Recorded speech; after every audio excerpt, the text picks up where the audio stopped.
Bismillahirrahmanirrahim. Sualımız bundan ibarətdir. Əgər bir şəxs boynuna qüsul gəldiyi halda onun oruca xələl gətirdiyini bilməzsə və elə o cürdə orucu tutarsa, onun hökmü nədir?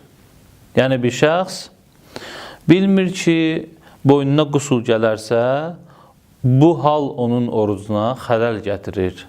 Belə bir şəxsin hökmü nədir? Əgər bir nəfər boynunda qüsl olduğu halda orucun batil olmasına şək gedirsə və cənabət halında oruc tutarsa, ehtiyat vacibə əsasən onun orucu batildir. Gərək qəzasını da tutsun.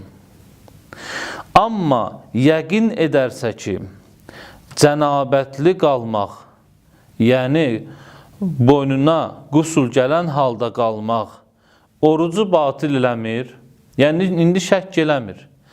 Yəqin eləyir ki, indi müəyyən informasiya vasitələri səbəbi ilə bu insan yəqin eləyib ki, cənabətli halda qalmaq orucu batil eləmir və bu əsasla da oruc tutarsa, onun orucu səhihdir, yəni düzgündür.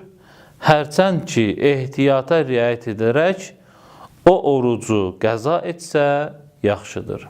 Ayətullah Xameneyinin nəzərinə əsasən.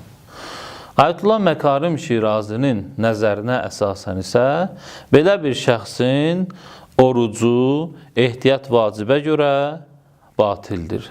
Ayətullah Sistaninin nəzərinə əsasən isə əgər şəxs cahil-i müqəssir olarsa, cahil-i müqəssir yəni hökmü öyrənməkdə səhlənkarlıq eləyib, soruşa bilərdi, soruşmayıb.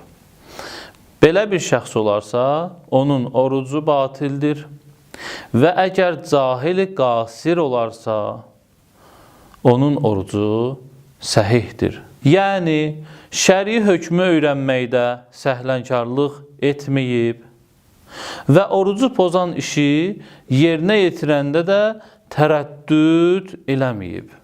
Cahil-i qasir yəni bu. Elə anlayıb ki, məsələ elə bu cürdür. Əgər şəxs bu haldadırsa, o zaman onun orucu düzgündür.